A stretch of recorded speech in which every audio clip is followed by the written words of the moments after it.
दोस्तों, कैसे हैं आप लोग। मेरे YouTube channel English in Gurukul में आपका दिवाली के दिन स्वागत है। तो हैप्पी दिवाली आप सभी लोगों को, ढेर सारी बधाइयाँ। दिवाली का वेट करते करते आ गया, आखिरकार दिवाली आ ही गई और दिवाली धूमधाम से मन ही रहा होगा। वैसे तो आज वीडियो मुझे अपलोड नहीं करना चाहिए था, लेकिन फिर भी मैंने रेगुलरिटी के हिसाब से मैंने वीडियो अपलोड कर दिया। तो कैसे मन रहा है आप लोगों की दिवाली? अच्छे हैं। कुछ लोग इस वीडियो को दिवाली बाद देखेंगे तो उससे कोई मैटर नहीं रखता, लेकिन आप लोग दिवाली अच्छे से मनाइए। तो पिछले क्लास में हमने देख लिया था सिंपल सेंटेंस में जो हमारा था इन्फिनेटिव, उसका एक्सरसाइज मैंने करा दिया था। आज जैसा कि मेरे पीछे यहाँ पर रूल्स कुछ लिखे गए हैं यहाँ पर, और ऊपर दिख रहा है कि किसका यूज करके, नाउन या फ्रेज इन अपोजिशन का प्रयोग करके हम सिंपल सेंटेंस बनाएंगे। ठीक है, तो आज हम उसी के बारे में जानेंगे। दिवाली मनाते रहिए, अच्छे से पढ़ाई करते रहिए। चलिए, तो हम लोग आज इसको देखते हैं और शुरू करते हैं। तो यहाँ पर दिया है नाउन फ्रेज इन अपोजिशन का प्रयोग करके। नाउन फ्रेज इन अपोजिशन का प्रयोग करके हमको बनाना है।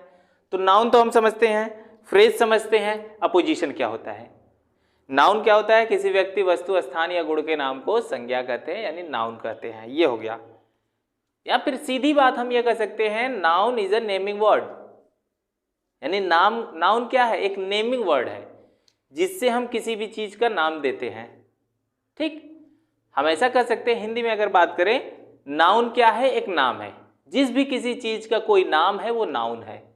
जिस चीज को भी हम कुछ भी कहें वो नाउन है। जो हमको आसपास दिखाई देती है, जो सारी चीजें है आसपास, वो सब नाउन है। यहाँ तक कि जो दिखाई भी नहीं देती है वो भी नाउन है। ठीक है, तो यहाँ पर हम आते हैं फ्रेज। फिर दूसरा का आता है फ्रेज। फ्रेज की अगर हम बात करें तो फ्रेज में हमारा क्या होगा कि जो ग्रुप ऑफ वर्ड्स होता है, शब्दों का समूह होता है जिसमें कोई भी फाइनाइट वर्ब नहीं होता है, वही क्या कहलाता है? फ्रेज कहलाता है। ठीक है, और बात हो जाती है अपोजिशन की। अपोजिशन की अगर हम बात करें तो अपोजिशन में क्या क्या आएगा? क्या आएगा? किसी शब्द या शब्दों के समूह, शब्द यानी वर्ड, शब्दों का समूह मतलब ग्रुप ऑफ वर्ड्स, दूसरे शब्द के साथ लगाना। अपोजिशन में करने का मतलब है किसी भी शब्द या शब्दों का समूह किसी दूसरे शब्द के साथ लगाना ही क्या कहलाता है? अपोजिशन कहलाता है। अपोजिशन का मतलब बगल में, साइड बाय साइड लगाना। ठीक है, तो हम इसका प्रयोग कब करेंगे वो देख लेते हैं। तो यहाँ पर अगर हम देखें तो इसका प्रयोग कब करेंगे? इसका प्रयोग तब करते हैं जब किसी नाउन के लिए किसी दूसरे नाउन या फ्रेज का प्रयोग किया गया हो। किसी नाउन के बारे में बताने के लिए किसी और नाउन का प्रयोग किया गया हो, या फिर फ्रेज का प्रयोग किया गया। जैसा फ्रेज मैंने बताया, ग्रुप ऑफ वर्ड्स का प्रयोग किया जाए। ठीक है, जैसे कि Ram is a very intelligent boy. तो यहां किसके बारे में बताया गया है? राम के बारे में।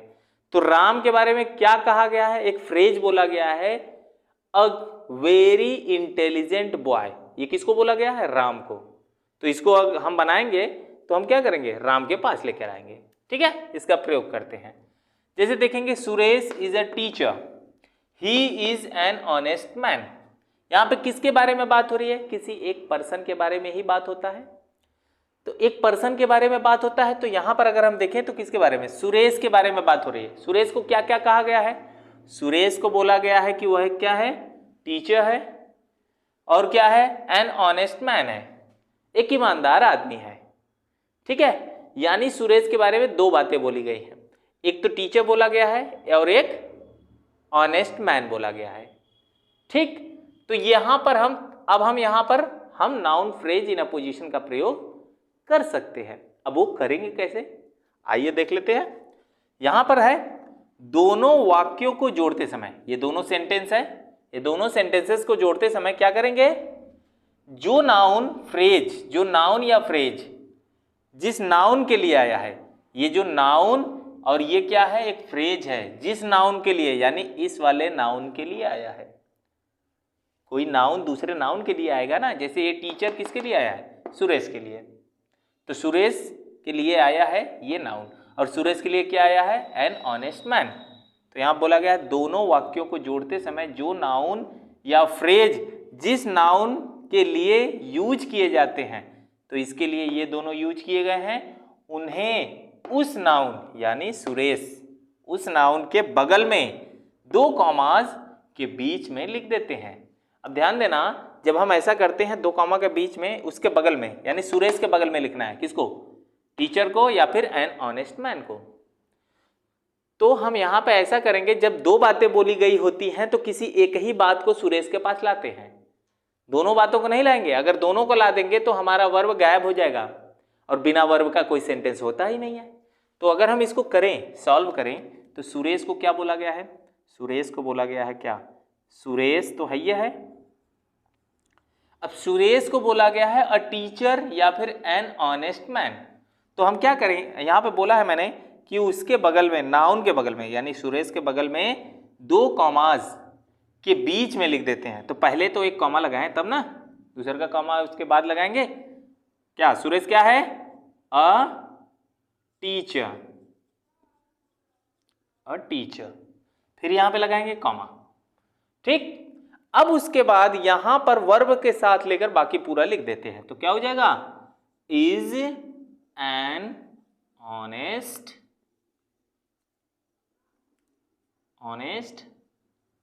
मैन, ये हो जाएगा, ठीक है।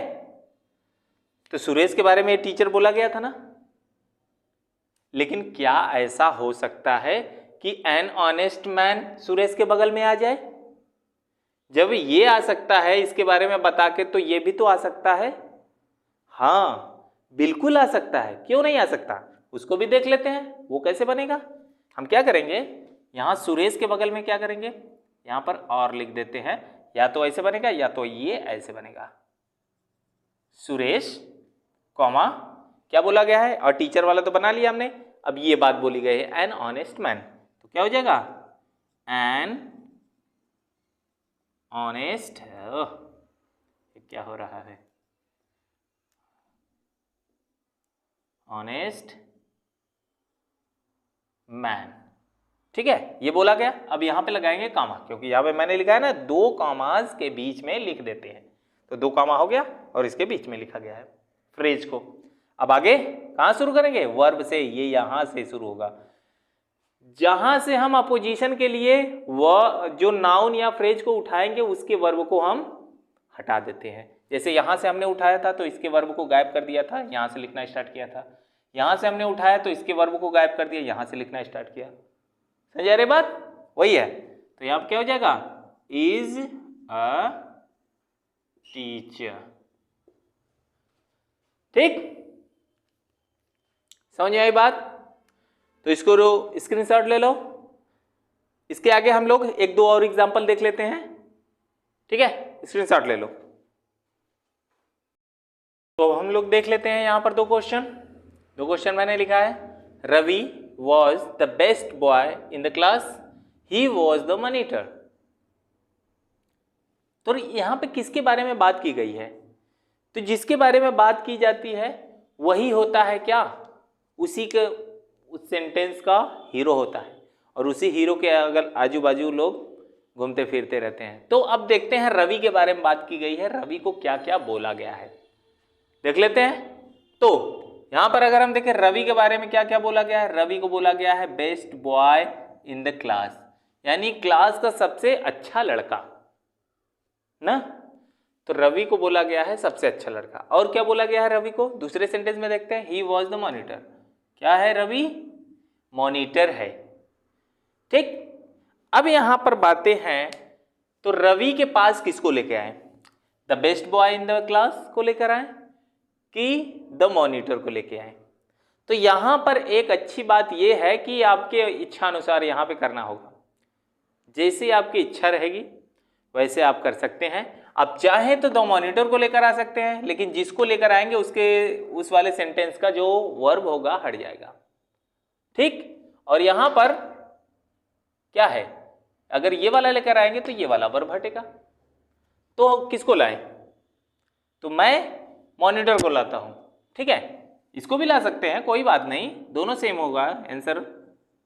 तो हो जाएगा रवि, कॉमा लगाएंगे, फिर द मॉनिटर, कॉमा, फिर दो कॉमा के बीच में लिखना होता है, ये इंपॉर्टेंट पॉइंट है। फिर उसके बाद ये तो खत्म, अब यहां से वर्ब, सब्जेक्ट तो यही है इसलिए वो नहीं लिखेंगे, यहां से लिखेंगे क्या, was the best boy in the class. ठीक है, अगले में देखते हैं। अगले में अगर हम बात करें तो किसके बारे में बात हुई है, इन दोनों सेंटेंस को मिलाकर हम देखते हैं। तो my brother went to Delhi, Delhi is the capital of India. दोनों सेंटेंस को अगर देखें, क्या माई ब्रदर के बारे में बात कही गई है कुछ, माई ब्रदर को दिल्ली बोला गया है, नहीं ना। यहां पे बोला गया है किसके बारे में, दिल्ली के बारे में। यहां पे दिल्ली दिया है, दिल्ली को क्या बोला गया है, द कैपिटल ऑफ इंडिया। यानी कि अच्छा, यहां पर देख रहे हैं ये सब्जेक्ट की जगह पे नहीं है, तो जो भी है हम इसको दिल्ली के पास रख देंगे। दिल्ली को क्या बोला गया है, the capital of India.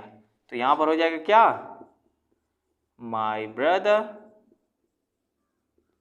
Went to Delhi, comma, क्या बोला गया है, द कैपिटल ऑफ इंडिया। हाँ, ये हो गई बात। अब देखिए थोड़ा सा ये यहाँ पर एक बात है, मैंने रूल में ये लिखाया था कि जो अपोजिशन में जो भी आएगा, अपोजिशन का मतलब जिसको साइड में लिखेंगे उसको दो कॉमा के बीच में लिखेंगे, लेकिन यहाँ पर नहीं लिख सकते क्योंकि सेंटेंस का अंत हो रहा है। जब सेंटेंस का अंत होगा तो कभी भी दो पंचुएशन एक साथ नहीं यूज होते हैं, दो विराम चिन्ह एक साथ नहीं यूज होते हैं, और लास्ट में सेंटेंस खत्म होता है तो फुल स्टॉप लगाते हैं, न कि कामा। तो वहां पर हम फुल स्टॉप लगा दिए।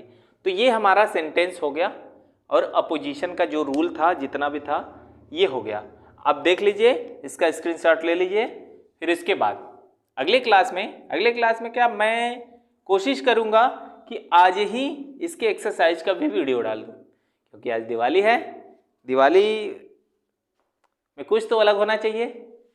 तो आज मैं कोशिश करूंगा, पूरा कोशिश करूंगा कि एक और वीडियो इसके एक्सरसाइज का ही आज ही डाल दूं, क्योंकि कल के दिन शायद मैं वीडियो ना डाल पाऊं, क्योंकि कल कुछ थोड़ा सा व्यस्तता ज़्यादा रहेगा।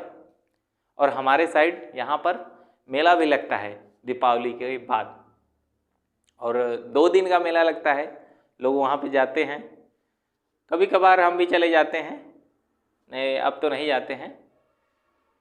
चलिए तो मिलते हैं अब हम लोग अगले वीडियो में।